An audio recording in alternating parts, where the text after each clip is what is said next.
Bismillahirrahmanirrahim. Assalamualaikum warahmatullahi wabarakatuh.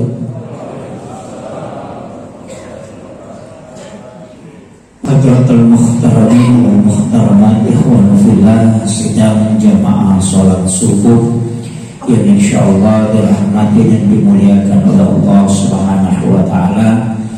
Alhamdulillah wa syukurillah, wala haula wala quwwata illa billahi wa huwal aliyyil azim.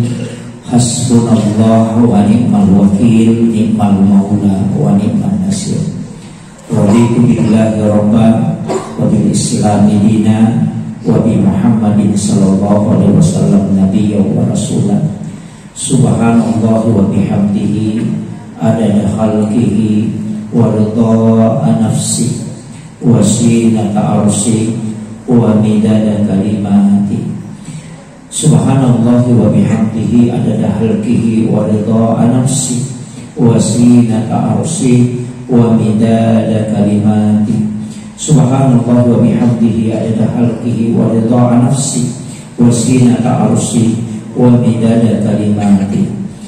Jamaah subuh yang insyaallah dirahmati dan dimuliakan oleh Allah Subhanahu wa taala. Kembali kita lanjutkan kajian kita pada subuh kali ini. Benarnya yang kita selalu kejar dalam kehidupan adalah rahmat dan syafaat. Kemarin subuh saya bahas tentang syafaat Rasulullah, untuk meraih syafaat Rasulullah. Tapi Nabi itu sebenarnya sudah berusaha semaksimal mungkin supaya kita ini umatnya selamat. Itu Nabi sudah berusaha. Bahkan menjelang kematiannya Rasulullah itu masih menyebut ummati, ummati, ummati, umatku, umatku, umatku. Kemudian yang kedua adalah an-nisa, an-nisa, an-nisa. Itu wanita, perempuan. Dan memang kita ini sebenarnya karena umat terakhir, sehingga semua ibadah-ibadah Nabi terdahulu itu menjadi hadiah kepada umat Rasulullah. Jadi memang permintaannya Rasulullah itu, jadikan umatku adalah umat yang terakhir, supaya dia tidak lama di alam kubur. Ketika dia disiksa, tidak lama dia disiksa. Umatnya Nabi Musa yang melakukan dosa, yang disiksa di alam kubur, itu sampai hari ini masih disiksa. Saking lamanya. Tapi yang diberikan keselamatan oleh Allah, ya diberi keselamatan. Tapi untuk umatnya Rasulullah itu Nabi minta supaya menjadi yang terakhir. Kemudian yang kedua permintaannya Rasulullah, jangan panjang umurnya. Likulli syai'in hasabi wa hasabi ummati baina si'tina wa sab'in. Nabi minta itu antara 60-70 tahun. Jadi kalau ada keluarga kita meninggal di usia 60 tahun, jangan bersedih, jangan terlalu larut dalam kesedihan. Karena kenapa? Itu sebenarnya adalah undangannya Rasulullah. Jadi Nabi itu mengatakan antara 60-70 tahun. Setiap segala sesuatu itu ada masa panennya. Untuk umatku itu antara 60-70. Itu Nabi sudah kalkulasi. Ketika 60 tahun umurnya, paling tinggi dia bisa melakukan, tercatat melakukan dosa itu 50 tahun. Karena 10 tahun anak kecil belum terhitung ketika dia belum balik.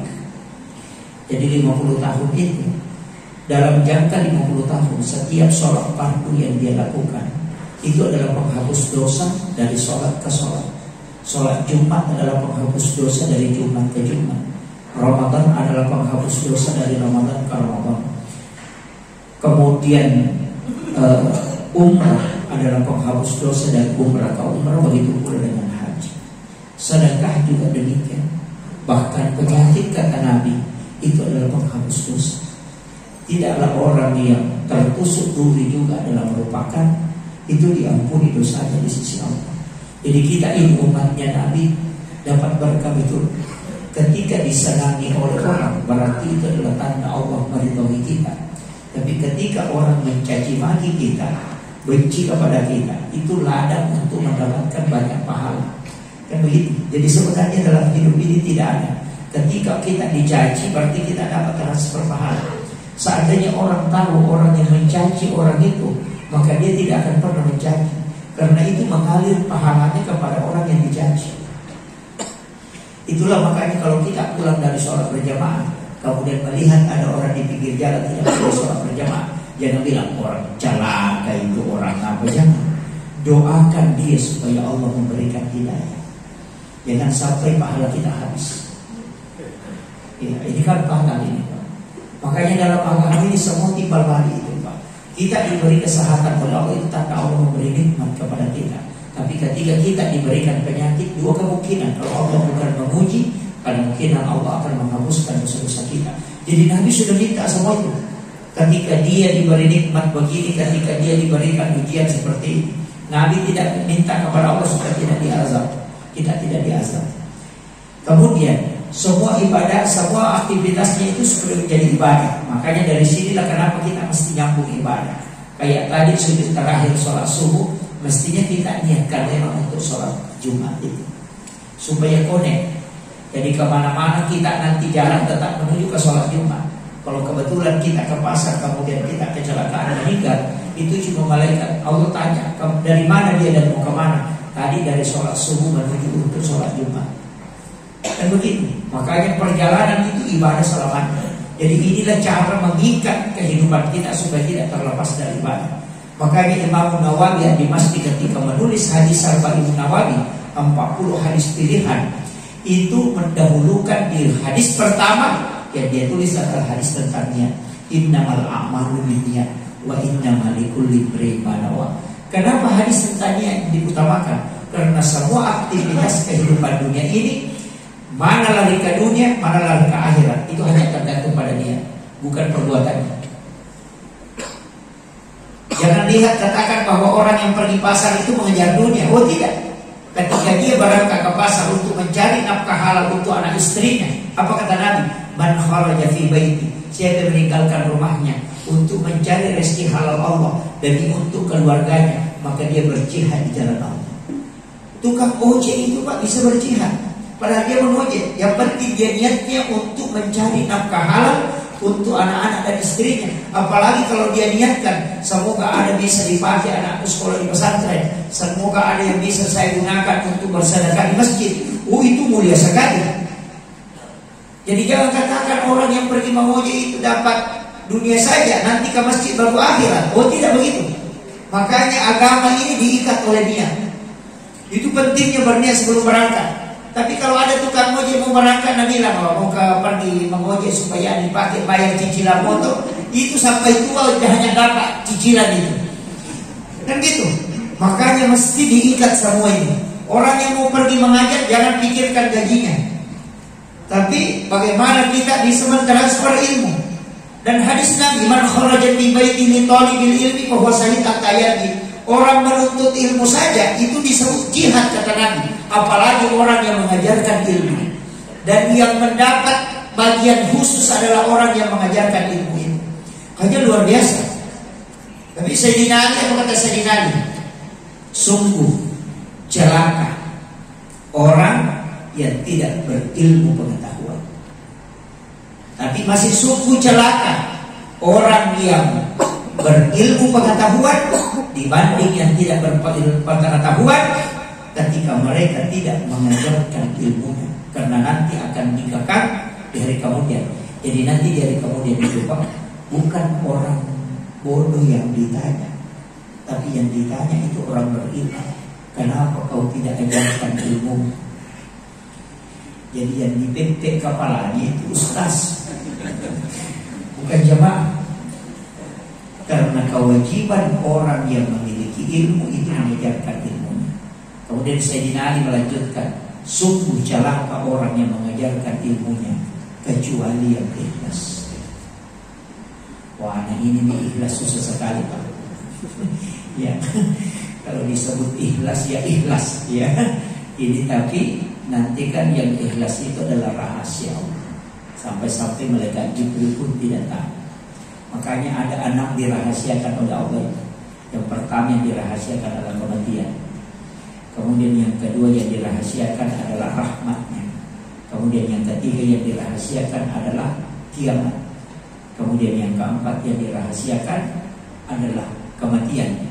Kemudian yang kelima adalah keikhlasan. Itu dirahasiakan. Makanya Allah bilang ikhlas itu adalah salah satu rahasia dari sekian banyak rahasia. Jadi jangan bilang si anu ikhlas betul-betul tentu. Jangan bilang yang dibayar itu tidak ikhlas, yang tidak dibayar itu tidak yang ikhlas. Belum tentu. Karena itu harus sholat kalbu. Cuma ada tanda-tandanya. Orang yang ikhlas itu ketika dicaci tidak pernah down, tapi ketika dipuji tidak pernah dia bangga. Justru kalau dicaci dia bersyukur. Ketika dia dipuji dia khawatir. Makanya kena semua kita ini, termasuk penceramah yang paling utama. Saya start dari imam. Saya sering sampaikan begini, imam itu harus hati-hati. Kadang-kadang kita menemukan imam ketika rakaat pertama dan rakaat kedua bacaan Fatihahnya itu bagus, tapi nanti di rakaat ketiga itu dia baca sembarang, istilahnya dibaca biasa. Kadang-kadang kita ikut sholat, ketika rakaat pertama itu agak lama bacaan Fatihahnya, tapi setelah masuk rakaat ketiga dan keempat itu bacaan Fatihahnya cepat. Pertanyaannya, kenapa Fatihahmu yang rakaat pertama kedua kau perbagus, sedangkan ketiga dan keempat kau baca biasa? Karena yang pertama yang kedua didengarkan jamaah, yang ketiga dan keempat tidak didengarkan jamaah. Kalau ada imam melakukan seperti ini, berarti itu sholatnya adalah sholat yang bukan untuk Allah, tapi itu untuk jamaahnya. Itulah imam nanti yang akan dilemparkan pahala sholatnya di mukanya. Ini batal. Tapi tidak ada di imam yang memuji begitu Pak. Ini saya ingatkan. Kita kalau di tarekat itu di pelindian, makanya saya paling takut. Itu kalau kau sholat, kalau kau perindah bacaanmu, kau baca Fatihah itu dengan bagus.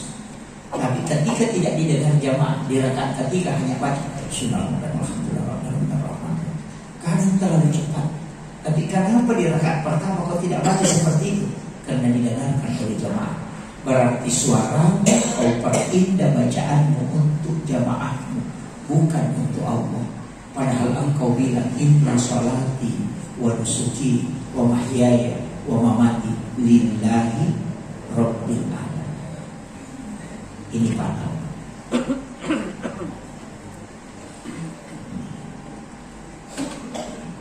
Kemudian kita kasih agak berat sedikit, tapi jangan mengeluh nanti. Saya kasih berat sedikit kajian. Kalau ada orang bersedekah, dia bersedekah nampak terang-terangan. Dia bilang tanpa nama 10.000. Sama ada orang bersedekah sembunyi-sembunyi. Atau kita rubah, ada orang bersedekah, dia sengaja sembunyikan sedekahnya supaya tidak dilihat orang. Kira-kira itu ikhlas atau tidak? Itu musyrik kalau dalam tasawuf.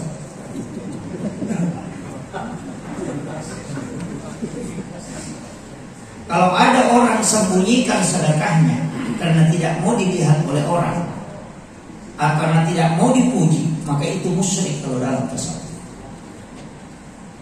Alasannya kenapa? Kenapa kau sembunyikan? Karena supaya tidak dilihat manusia. Berarti sedekahmu untuk penilaian manusia, bukan karena Allah. Nah, ibadah yang bukan penilaian karena Allah, maka itu musyrik. Jadi bagaimana kira-kira? Mana yang salah? Dikasih dia. Makanya kalau kajian tasawuf itu nanti itu kan beda. Jadi yang pokok di sini di kalbu aja nih. Dia mau kelihatan. Makanya Imam Abu Hanifah itu menghitung uangnya itu di atas meja. Sampai-sampai kan Imam Malik itu menghitung uangnya di atas meja. Sampai-sampai kan Imam Syafi'i bilang, ini orang bilang ulama, kenapa kesini di atas meja dia semuanya itu baru dia hitung. Pokoknya makanya kadang-kadang kita lihat itu di orang-orang Arab itu dia kesini uang itu di atas meja. Kita mengatakan ini sombong, oh tidak. Dia itu melihat uang tidak ada nilainya. Dia hanya menganggap ini adalah kertas, ini dari Allah dan akan kembalikan ke Allah. Hatinya tidak pernah terganggu dengan benda. Kalau sudah masuk ke ranah itu luar biasa. Bisa kira-kira. Mulai agak berat ini. Makanya tasawuf itu begitu. Jadi makanya ulama itu mengatakan lepaskan semua makhluk, yang ada hanya Khaliq. Lepaskan semua. Mau dilihat orang, tidak dilihat orang, bukan urusan manusia. Apa yang saya lakukan ini semua dilihat oleh Allah. Tidak ada yang tersembunyi di pandangan Allah. Kau mau dilihat orang begini, makanya kalau serahkan kasih tidak masalah. Nampak kau teriak, namamu kau sebut 10 kali tidak masalah. Yang penting di sini, ketika engkau menyebut bahwa Haji Ibrahim 500.000 bisa diulang sampai Haji Ibrahim 500.000. Apa? Ada dalilnya juga. Fa amma bi nikmati rabbika fahaddits. Ketika Allah memberi rezeki, maka nampakkan, oh Haji Ibrahim 500.000. Itu kan gitu. Itu pakai dalil. Yang penting kalbunya terjaga. Tidak ada kesombongan, tapi karena kenikmatan yang diberikan oleh Allah. Tidak ada yang lain. Kan begitu. Sama di orang itu yang suami istri kalau betul-betul cinta, kan tidak ada masalah kan? Iya. Coba lihat. Semua menerima dengan baik. Makanya itu, Pak, kalau orang pacaran tidak pernah jujur, jangan botek sama itu. Nah, itu bilang orang pacaran jujur. Nah, makanya laki-laki itu kalau baru pacaran, Pak, mudah sekali keluar rumahnya itu. Biar habis kempes kantong, yang penting sayang tetap mantap. Biasa begitu. Apa kembali kaki saya? Karena masih pacaran itu, kalau batu-batu, minum kiobat, itu masih pacaran itu. Nasi goreng apa kembali kaki, mau makan apa, ya tidur makin dulu saya, sekalinya sudah menikah lebih kikir daripada pegawai bank. Karena kan begitu, tidak jujur, kan gitu. Nanti ketika, kan semua kebohongan di situ. Nanti ketika sudah menikah, coba saya tanya, adakah laki-laki yang mau kentut di dekat pacarnya? Tidak. Tapi kalau sudah menikah, tidak ada menghadap kemana saja. Ya kan? Itu tanda kejujuran. Ketika orang sudah menyatu itu tidak ada rahasia. Maka ketika orang menyatu dengan Tuhan itu tidak ada rahasia. Mau sembunyi mau nampak, yang ada dalam hati dan ridha. Dan begitu juga ada.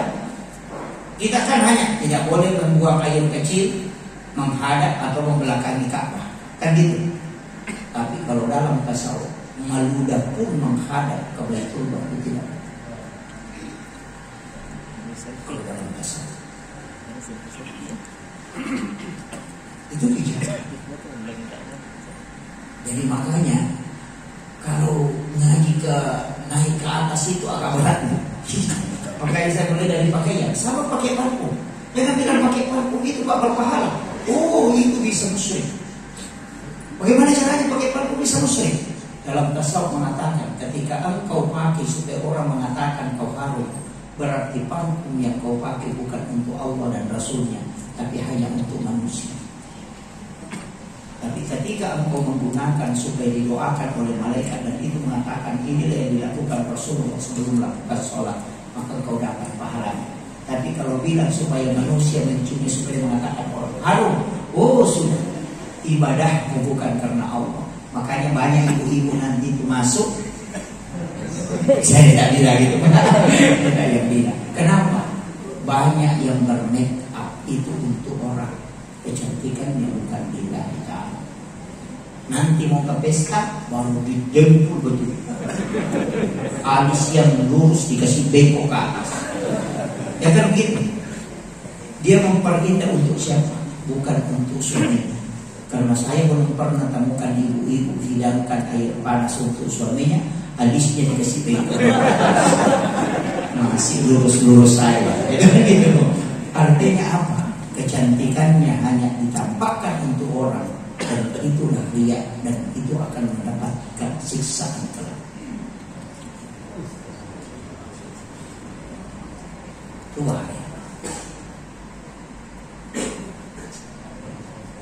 Istilahnya introspeksi satu-satu supaya bisa lepas.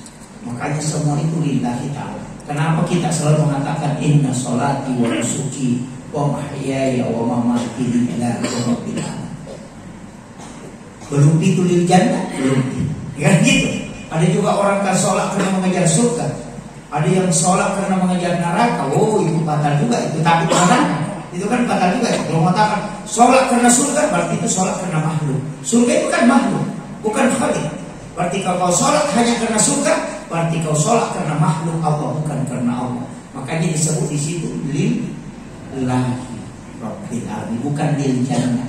Apalagi lihurin ini karena bidadari, oh lebih parah. Masa sholatnya karena syahwat? Oh itu makanya itu diolah.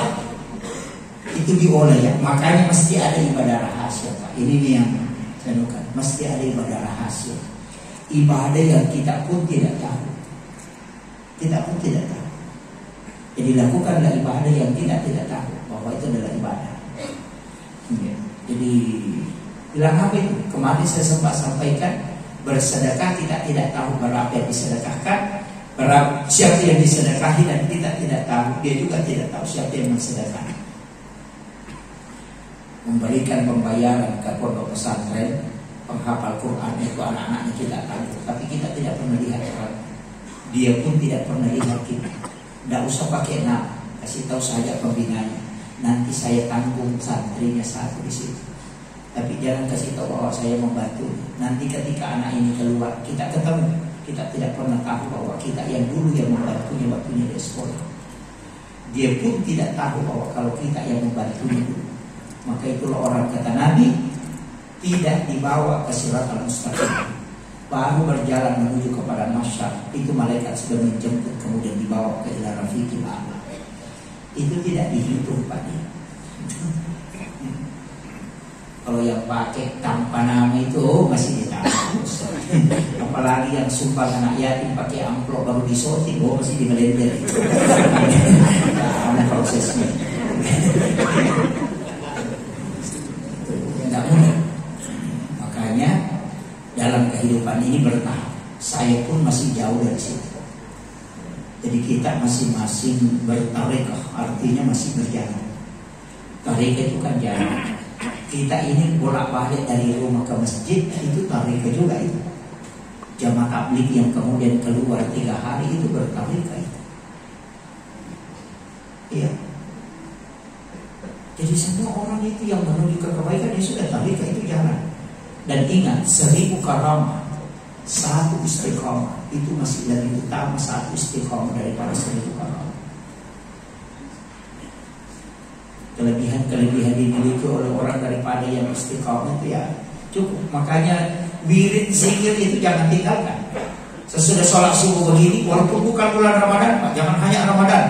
Karena kalau Ramadan buka Quran, pokoknya baca tahajud terakhir. Lewat Ramadan berhenti juga. Besok itu di kampung saya, ibu-ibu yang parah beli talkum mahal-mahal, yang 7 juta, 4 juta, di Surabaya lagi besar. Pokoknya yang berlapis-lapis menggila, ya kan? Kapan dipakai? Nanti Lebaran. Tapi kalau sholat fardu, yang bolong-bolong itu udah pakai. Padahal sholat sunnah Idul Fitri itu sholat sunnah kan, baru di sholat fardu dia tidak pakai ya bagus. Oh itu patah. Baru dia lipat talkumnya kalau sudah lebaran. Apa yang dia bilang? Insya Allah nanti lebaran berikutnya baru lebaran. Memangnya kau jamin saja lebaran berikutnya? Pakailah pakaian yang terbaik ketika ingin melaksanakan sholat. Ketika kita malu menggunakan pakaian itu ke pesta pernikahan, mestinya kita lebih malu menggunakan pakaian itu berhadapan dengan Allah. Kalbumu yang sudah berbohong, lisanmu yang sudah berbohong, mestinya kau istighfarkan dulu sebelum engkau mengucapkan kalam-kalam Al-Quran yang suci. Sebelum membaca Al-Quran, la yamassuhu illal mutatahharun, jangan engkau menyentuhnya kecuali dalam keadaan suci. Suci diri dari najis, suci kalbu karena zikir, sucikan lisanmu dengan memuji Allah, baru kau mengambil Al-Quran. Kalau matamu sudah lihat yang TikTok yang goyang-goyang begini, ini baru ambil Al-Quran. Jangan, istighfarkan. Makanya kalau istighfar itu bawa ke mata, istighfar bawa ke telinga, istighfar bawa ke pikiran, istighfar bawa ke kalbu. Kalau yang banyak dosanya adalah mata, bawa ke mata. Pokoknya istighfar itu dibawa. Ya Allah, dosa yang ada di mataku, astagfirullahaladzim, itu diminta supaya bersihkan itu. Jadi jangan bilang saja astagfirullah. Kasih mata 10 kali, semata kiri 10 kali, kanan 10 kali, telinga kanan 10 kali, telinga kiri 10 kali. Begitu, bawa ke situ. Sama kalau mencuci pakaian. Pakaian itu kan dicari mana kotornya. Kalau di lehernya kotor, lehernya disikat. Kalau lengannya kotor, lengannya disikat. Biasanya baju itu mana tempat yang biasa kotor, palingan di leher dan di tangan. Itu yang paling sering disikat. Sama dengan ketika engkau istighfar, bawa di mana yang paling banyak dosanya. Bagi penjual di pasar yang selalu melotot matanya begini kalau lewat orang, itu matamu itu kau cuci dulu sebelum kau melaksanakan sholat. Makanya silahkan tutup, kemudian kita mengingat-ingat dosa. Taubat itu adalah kembali mengingat kesalahan. Semua ditahu oleh Allah, Pak. Tidak ada yang tidak ditahu. Baik itu yang tersembunyi di dalam kalbu, Allah sudah tahu. Tapi kenapa kita mengakuinya? Karena Allah ingin tahu kita supaya kita mengakui kesalahan. Jadi taubat itu kembali. Nanti kalau sudah mengingat, oh salah Kak memang ini, bilang begini, astagfirullahaladzim. Kalau di Ramadan bilang Allahumma innaka afuwun tuhibbul afwa fa'fu anni. Itu kuncinya. Makanya tidak datang yang tadi datang sholat sunat tasbih, itu sholat yang menghapuskan 3 dosa besar, termasuk dosa zina, itu dihapuskan. Ingat Pak, orang yang berzina 1 kali kata Nabi, itu dalam 80 tahun dicelupkan di dalam api neraka. Nah orang berzina itu dibantu setan, makanya bisa sampai 3 kali 1 malam. Tapi kalau orang suami istri tidak bisa. Kenapa? Karena tidak dibantu setan. Makanya yang pernah melanggar waktunya muda ini perbanyak sholat sunat tasbih. Ini ya, jangan saja malam gaji, malam genap juga. Iya, pokoknya di rumah kita sholat tasbih karena sudah diajarkan di masjid latihan sholat tasbih. Mestinya itu setiap malam Jumat kita sholat sunat tasbih. Tapi kalau tidak bisa sholat sunat tasbih, cukup sholat taubat. Makanya kemarin saya sampaikan, setiap masuk ke dalam masjid, sholat sunat dari masjid, niatkan kau sholat sunat taubat. Karena kita punya dosa antara waktu sholat itu. Sebelum kita sholat waktu sholat sunat taubat itu. Nah sholat sunat dari masjid diniatkan dengan sholat sunat taubat juga. Karena ibadah sunnah itu bisa diniat. Sama dengan puasa sunnah Syawal sekaligus diniatkan puasa Senin Kamis. Bahkan ada ulama mengatakan puasa wajib bisa digabung dengan sunnah. Makanya nanti yang puasa Syawal itu kan hadis dibilang begini, berpuasa 6 hari di bulan Syawal. Jadi yang penting puasa 6 hari di bulan Syawal, puasa apapun itu dan tidak berturut-turut. Mau ambil minggu pertama nanti lagi minggu kedua tidak masalah. Kan siap berpuasa 6 hari di bulan Syawal. Jadi kalau ganti puasanya puasa qadha Ramadan sekaligus puasa itu di bulan Syawal. Itu kuncinya. Makanya puasa qadha bulan wanita itu juga menjadi puasa Syawal. Puasa saja 6 hari, awam itu. Nah, kalau ini pendapat, Ali mengatakan tidak, mesti dipisahkan, dahulukan puasa qada. Nah bilang, puasa qada tidak selesai, nah Syawal sedikit. Nah ini sunnah. Oh kalau begitu, lapor kepada keluarga, anak, bisa dikasih tahu anak kita. Nah, saya ini mau puasa Syawal, nah belum bisa selesai puasa qada. Siapa tahu saya meninggal, masih ada itu puasa wajib belum saya selesaikan, misalnya 4. Siapa tahu meninggal nanti, kalau saya puasa ini belum bisa selesai, tolong digantikan. Nah itu baru wasiat. Gitu caranya, ya. Berwasiat terus Pak, siap mati. Ada orang bilang besok, kayak Tommy mau mati besok. Oh ya, siapkan. Ya, pokoknya tidak ada yang tahu itu. Apalagi kalau sudah tua, Pak. Kalau itu yang dipakai hadisnya Nabi di kulli sayyidina hasaba sama banyak sitina wasabai. Jadi yang umurnya 65 tahun, nah, menunggu 5 tahun itu. Kalau 70, kalau 60 menunggu mungkin. Saya kan masih jauh Pak. Kalau pakai itu kan masih jauh. Saya lahir 83, 1983. Jadi 40 tahun, ya 42 tahun masuk dalam 40. Jadi yang 50-60 ya siap-siap. Tapi malakul maut itu Pak tidak menunggu kalender. Pokoknya seperti kelapa, ngambil yang kecil nanti. Cuma ya kalau yang tua ya pasti. Saya akan nakal dan tua ini. Karena kita tidak mungkin mati muda kan, pasti mati tua. Iya kan, tidak mungkin kembali mati muda. Jadi tinggal satu yang ditunggu. Kalau kita ini yang masih muda-muda ini ya masih tunggu 2. Kalau tidak mati muda ya mati tua kan gitu. Yang tua itu tidak mungkin mati muda. Makanya saya tadi Junaid al-Baghdadi itu mengatakan ketika umurnya orang sudah 40 lebih ke atas, nah lebih banyak maksiat yang dia lakukan daripada kebaikan, itu orang sebenarnya lebih baik kalau dia meninggal daripada hidup. Ya kan kata Pak aku di tahun umur mana nih mungkin masalahnya zamannya dari Cina lebih itu mah jadi ketua. Itu Junaid al-Baghdadi itu dia karena kenapa? Dia sudah merusak hidupnya. Makanya saya kasih tahu ini, saya pesankan ini. Kalau jamaah yang muda-muda ini, yang masih anak muda, perbanyak istighfar. Tidak usah terlalu banyak dulu sholat. Yang muda-muda, supaya Allah mudahkan rezeki, dimudahkan pernikahannya, dimudahkan rezeki. Tapi kalau yang umurnya 40 ke atas, kasih berimbang. Istighfarnya dengan sholawatnya. Tujuannya apa? Supaya apa yang diberikan oleh Allah itu diberikan barakah. Tapi yang tua 55 ke atas, kurangi istighfar, perbanyak sholawat, supaya kita dimudahkan melewati kematian.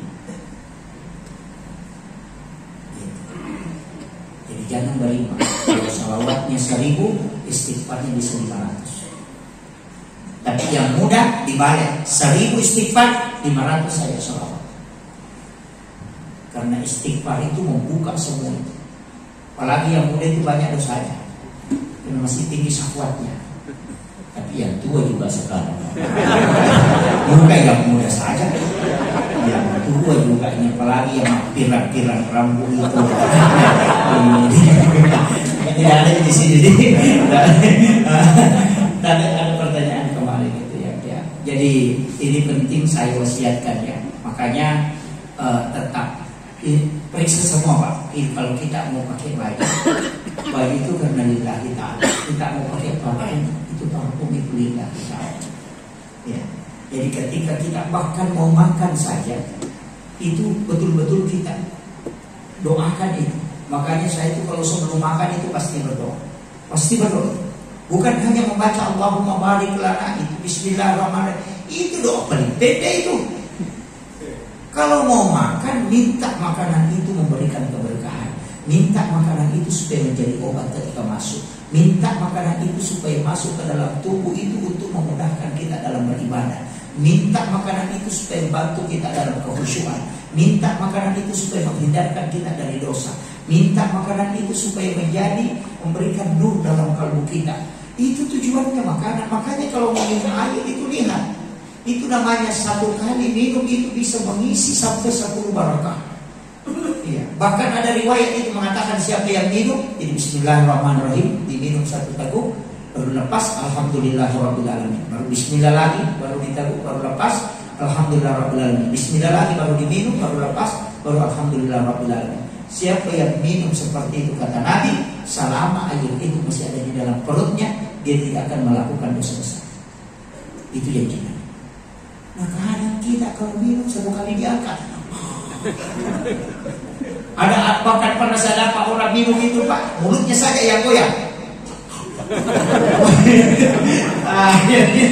Ini lagi parah ini.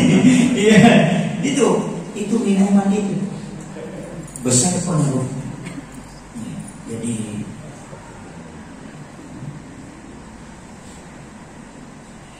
apakah tertidur di saat menunggu sholat berjamaah di masjid itu membatalkan wudu? Kalau Imam Abu Hanifah semua tidur membatalkan wudu. Kalau Imam Syafi'i jadi bukan, kan ada hadisnya, man nama falyatawadda, siapa yang tidur maka berwudu. Imam Abu Hanifah pukul rata bahwa pokoknya orang duduk tidur, baring tidur, yang penting tidur, batal wudunya.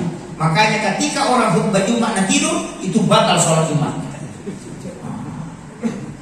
Itu Imam Abu Hanifah.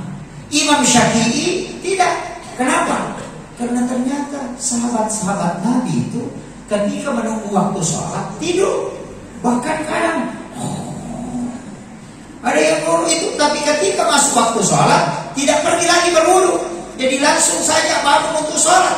Oh, dia mengatakan sebenarnya bukan tidurnya yang membatalkan wudu, tapi kemungkinannya yang terjadi pada saat tidur kita tidak rasa, seperti kentut, tidak dirasa. Makanya kalau tidur dalam keadaan duduk tidak batal wudunya, tapi kalau balik batal wudunya.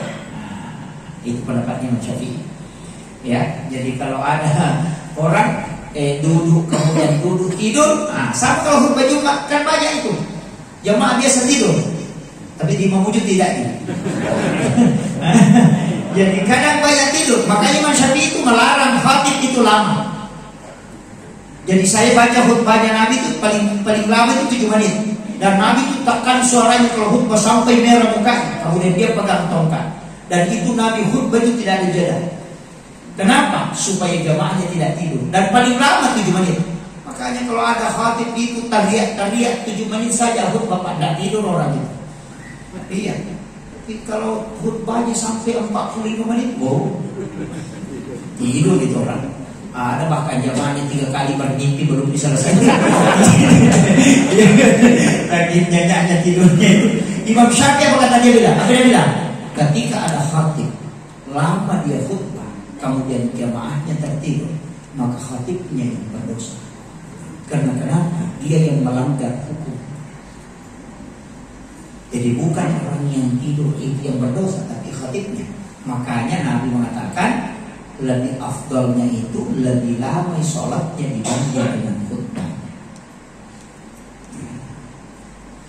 Jadi itu ada, saya punya mursyid itu kalau khutbah itu 4 menit.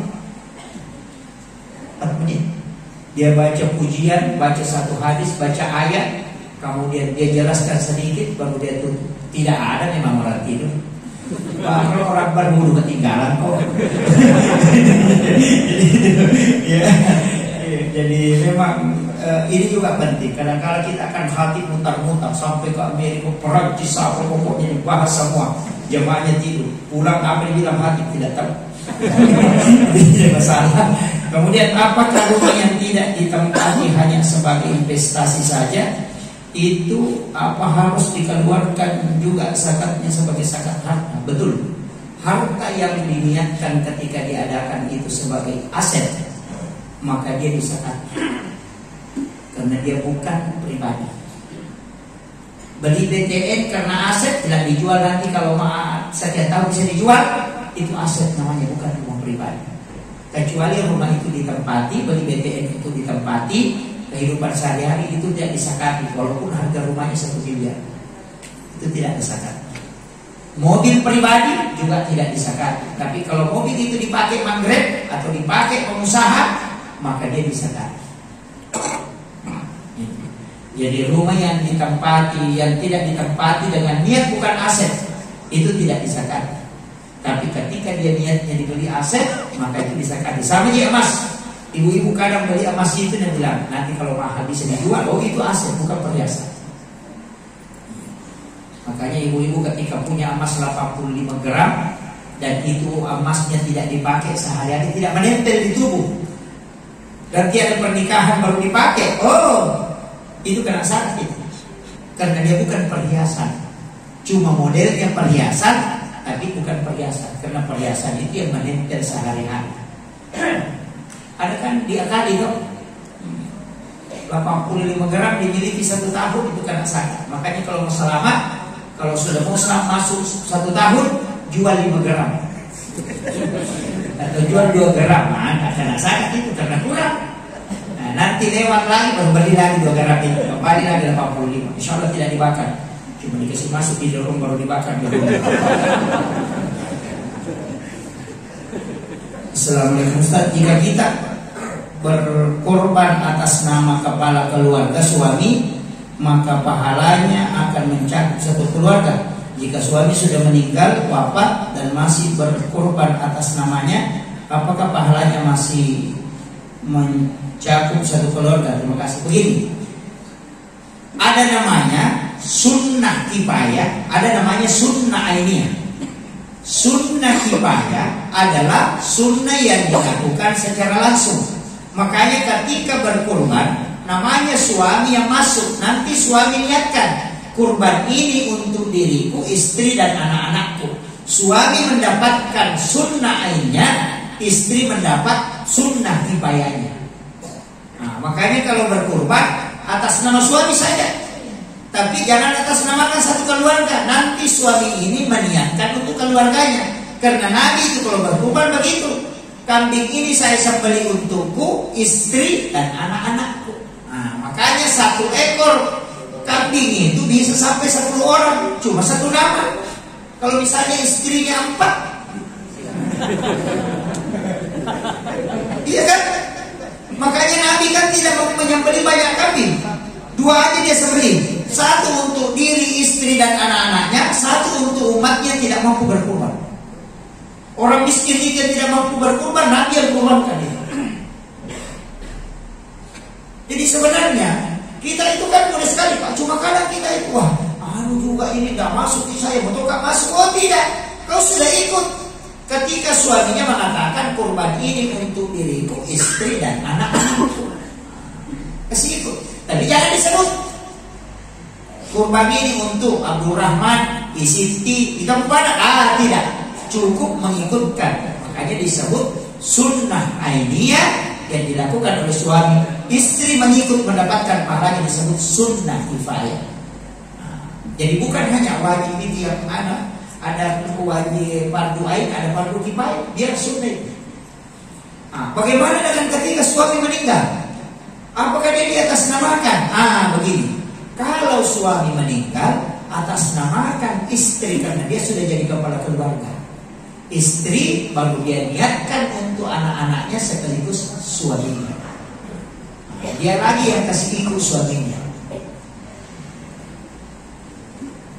Jadi itu Bu ya. Kecuali yang punya 2 suami ya, meninggal 2-2, ya diniatkan. Bang punya anak diniatkan. Kemudian ada juga biasa masalah itu Pak. Bagaimana kalau kurban bisa ke orang meninggal dikurbankan? Itu tidak boleh. Masa orang meninggal dikurbankan? Kalau berkurban untuk orang meninggal boleh. Ya, tidak boleh orang meninggal dikurbankan. Berarti orang meninggal yang mau dikurbankan. Kalau berkurban untuk orang meninggal tidak boleh. Itu bahasanya beda ya. Jadi jangan salah. Ya.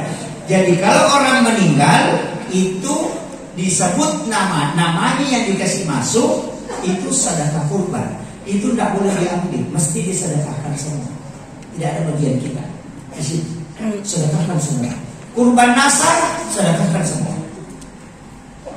Biar mana yang dimasuk nasar Ustaz?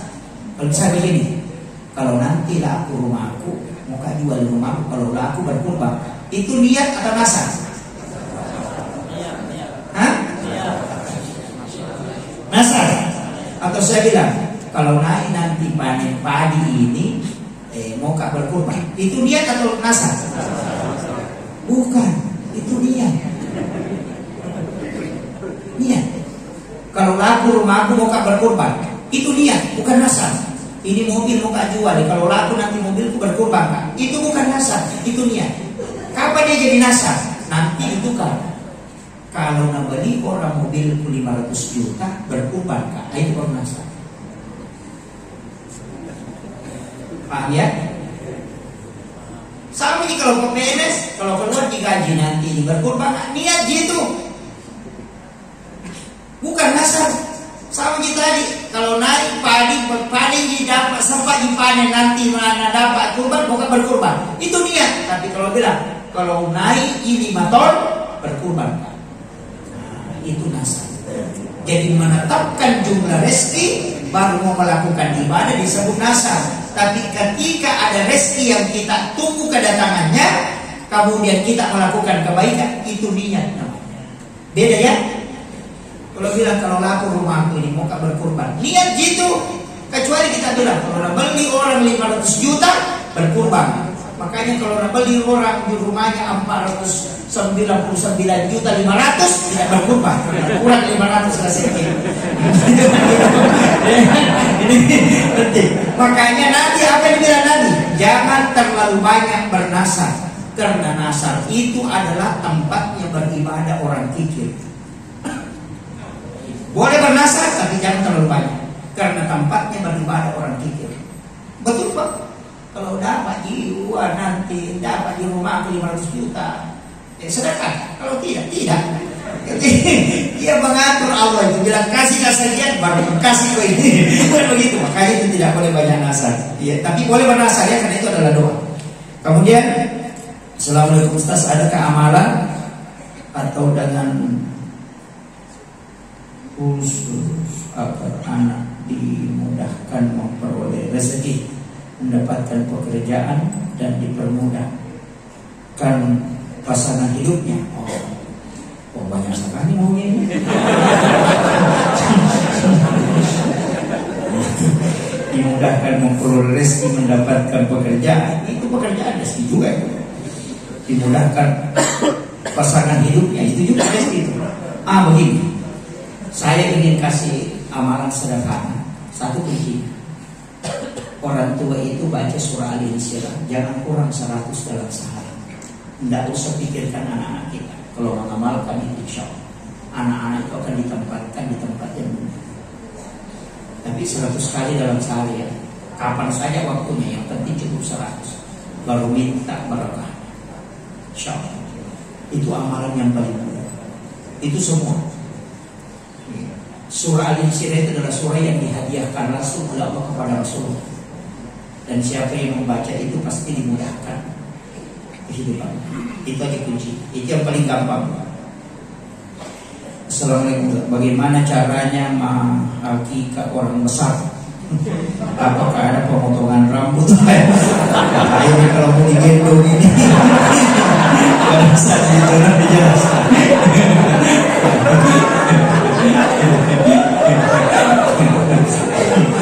Kalau neneknya mau diakikah baru digendong, baru dipotong rambut.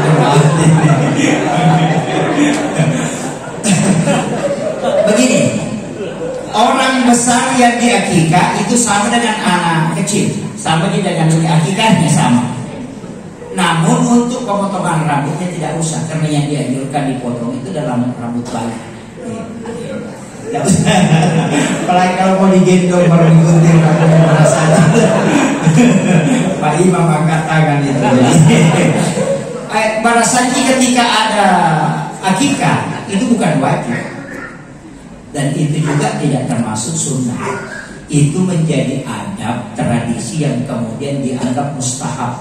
Kenapa? Karena begini, Nabi mengatakan tidak sempurna iman seorang muslim ketika dia tidak lebih mencintaiku dibanding dengan yang lainnya. Cuma ketika punya anak itu kan rezeki. Jangan sampai cintamu kepada anakmu itu mengalahkan cintamu kepada Rasulullah. Makanya ketika di akikah dia barasanji sebagai tanda bahwa dia lebih mencintai Rasulullah daripada anak-anaknya. Makanya kalau beli mobil disuruh Pak Imam naik di mobil Pak Barasanji sebelum dipakai supaya membuktikan bahwa aku lebih mencintai Rasulullah dibanding dengan kendaraan. Itu maknanya sebenarnya. Jadi hadis itu ada, cuma hadis itu tidak menyuruh kita amal prasangki. Cuma Nabi mengatakan tidak sempurna iman seorang Muslim ketika dia lebih mencintai yang lainnya dibanding dengan diri. Makanya pengantin baru hari ini menikah malahnya prasangki. Padahal orang capek dulu. Kenapa? Jangan sampai engkau menyentuh istrimu padahal engkau belum bersalawat kepada Rasulullah. Jangan sampai kau lebih mencintai istri daripada Rasulullah. Jadi itu kehati-hatiannya ulama. Makanya orang tua mengamalkan itu. Barasangki ini adalah buku sejarah yang ditulis menceritakan sebelum lahirnya Nabi sampai meninggalnya. Itu bukan bid'ah kalau dibaca, tidak ada bedanya buku sejarah. Kan gitu. Masa dibilang bid'ah, masuk neraka yang membacanya. Baru hanya dia bahas Rasulullah ketika ibunya datang berziarah ke tempat, kemudian di tengah perjalanan kemudian dia sakit, bapaknya kemudian meninggal. Masa itu bid'ah? Jadi gitu. Itu buku sejarah. Cuma di dalamnya ada sholawat. Tapi memang jadi masalah juga para santri Pak, karena dibaca yang baca pun tidak mengerti, yang dengar juga tidak mengerti, yang menyalahkan juga tidak pernah baca. Jadi jadi masalah. Ini kan gitu. Ya, jadi makanya para santri itu hanya niatnya untuk sholawatan kepada Nabi. Makanya berdiri itu ketika mahalul qiyam, sallallahu ala Muhammad. Nah, itu sholawat boleh dibaca. Kenapa dipakai sallallahu itu karena nurnya Rasulullah yang kita undang. Itu kuncinya.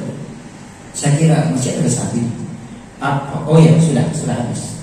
Ya. Ini pertama saya konfirmasi bahwa itu bukan dari saya Pak. Bukan saya ceramahkan, mungkin kita lihat ceramah lain. Yang perlu dipahami, yang sebenarnya begini, yang ada hadisnya itu bahwa ada sholawat, malaikat itu kelelahan mencatatnya sampai mengeluh kepada Allah bahwa kami belum selesai menulisnya ya Rabb, nah hambamu lagi membacanya. Karena malaikat itu kan makhluk mukallaf, tidak terbatas. Jadi itu ada sholawat itu dibaca, ada doa itu dibaca. Ketika dia dibaca itu sampai 40 tahun malaikat mencatatnya. Nah, itu jadi ada malangnya, tapi cari sendiri gitu. Ada ya, sama dengan memendekkan sirat al-mustaqim itu kan ada juga supaya memudahkan melewati. Ada semua itu. Jadi yang begitu. Jadi bukan mengatakan bahwa tidak tercatat oleh malaikat, tidak. Tidak ada sesuatu yang luput, ya. Cuma malaikat itu mengeluh kepada Allah bahwa kami belum selesai, dia baca lagi. Itu keluhannya. Dan itu hadis. Itu dari Sunan Abu Dawud. Ya. Saya kira itu ya Pak. Ya. Jadi ada memang amalan yang termasuk kan sholat rahasia. Termasuk ibadah rahasia itu kan malaikat pasti rekam. Sholat itu kan komunikasi dengan Allah. Kalau salawat itu dicatat oleh malaikat, maka malaikat yang antar ke Nabi. Kecuali hari Jumat Nabi sendiri yang mendengarnya.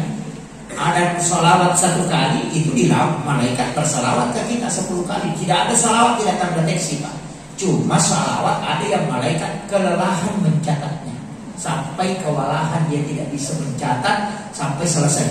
Kemudian baca lagi. Nah, makanya ada ulama mengatakan jangan kau menyiksa malaikat.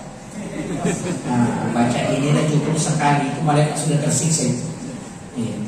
Makanya kan kita sebenarnya itu kan yang butuhkan itu doanya malaikat. Saya kira itu ya. Jadi malaikat juga itu memang terbatas. Iya. Dan dia tidak melakukan kerukunan perintah. Akhirul kalam, wallahul a'lam bishawab.